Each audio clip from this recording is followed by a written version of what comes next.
कुछ ना करने से तो करना अच्छा होता है। आइए हम इस कहानी की मदद से जानते हैं। बहुत समय पहले की बात है। एक छोटा सा गांव था जहां पर धनी नाम का एक व्यक्ति रहता था। वो सिर्फ नाम का ही धनी था, असलियत में तो एक नंबर का आलसी और गरीब था। उसका एक ही काम था, खाता पीता और सो जाता, खाता पीता और सो जाता। एक नंबर का आलसी था, मेहनत करता नहीं था, लेकिन हाँ, उसे एक चीज का बड़ा ही शौक था, खाने पीने का। गांव में कहीं भी शादी हो, चाहे न्योता आए ना आए या कोसों दूर भी जाना पड़े, वो खाने के लिए जाता था। खा पी कर मस्त आके अपना सो जाता था और कोई टेंशन नहीं, कोई फिक्र नहीं। उसकी इन्हीं बातों से उसकी पत्नी उदास रहती थी, दुखी रहती थी। और उसकी पत्नी उसे रोज समझाती कि गांव में कोई खेतों में जा रहा है, कोई जंगल से लकड़ियां काट कर ला रहा है, लेकिन तुम ही अकेले ऐसे हो जो कुछ नहीं करते। जिंदगी जीने के लिए तुम्हें कुछ ना कुछ तो करना ही पड़ेगा। अब मेरी बात सुनो, जो मैं बोलूँगी वही तुम करोगे। अगर नहीं करोगे तो मैं ये घर छोड़कर चली जाऊँगी और फिर रहना इस घर में तुम अकेले ही। धनीराम अब सोच में पड़ गया कि अगर ये चली गई तो कमा कर कौन लाएगा, खाना कौन बनाएगा। मैं तो वैसे भी हुई आलसी, मेरे से ये कुछ नहीं होता। धनीराम बोला, चलो ठीक है भाग्यवान, जो तुम कहोगी वो मैं करूँगा।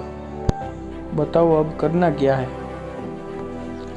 धनीराम की बीवी बोली, आज से तुम शादी में जाओ चाहे टहलने जाओ, आते वक्त थोड़ी बहुत लकड़ियाँ लेकर आओगे। और धनीराम ने भी एक ऐसा नियम बना लिया, अगर वो कहीं भी जाता तो कुछ ना कुछ लकड़ियाँ लेकर आता। अब धीरे धीरे उसकी रोज़मर्रा का ये हिस्सा हो गया, जहाँ भी जाता लकड़ियाँ लेकर आता। खाली हाथ नहीं आता, उसकी ये आदत पड़ गई कि कुछ ना कुछ तो लाना ही है। लकड़ियाँ लाता और अपने घर की छत पर फेंक देता था। और ऐसे करते करते दिन महीना साल कब बीत गए पता ही नहीं चला। और ये आदत लग गई थी उसकी कि लकड़ियाँ तो लानी ही लानी है।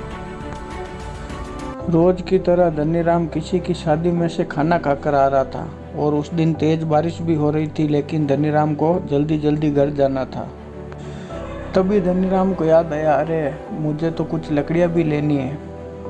उस दिन रात में घना अंधेरा होने से और बारिश होने की वजह से धनीराम को कुछ दिखाई नहीं दे रहा था, लेकिन धनीराम ने जैसे तैसे एक लकड़ी उठा ली।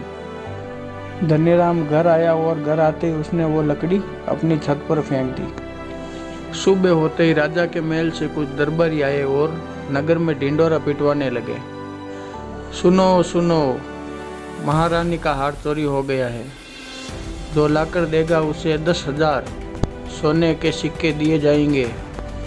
वो महारानी का बहुत ही प्रिय हार था।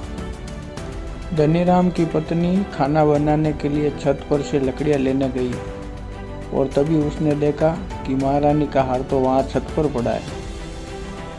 वो दौड़कर धनीराम के पास आई और दोनों महारानी के महल चले गए और महारानी को अपना हार दे दिया। और महारानी ने उनको 10,000 सोने के सिक्के दे दिए। लेकिन ये हार धनीराम की छत पर आया कहाँ से? ये सवाल आपके मन में भी आ रहा होगा, तो मैं बताता हूँ आपको। जब महारानी नहा रही थी तब एक चील आई और उनका हार लेकर उड़ गई। और जिस दिन बारिश हो रही थी उस दिन धनीराम लकड़ी नहीं बल्कि एक हड्डी लेकर आया था। और चील ने जब धनीराम के छत पर हड्डी देखी तो उसने हार वहीं छोड़ दिया और हड्डी लेकर उड़ गई। और ऐसे कुछ ना करने वाले आलसी धनीराम की जिंदगी बदल गई। कुछ ना करने से अच्छा होता है कुछ करना। बड़ा कुछ हो ना हो, लेकिन छोटे छोटे कदमों से खुद को आगे बढ़ाओ। इस कहानी से हमें ये सीख मिलती है कि कुछ ना कुछ करते रहो। और ये कहानी आपको अच्छी लगी हो तो लाइक और सपोर्ट करें।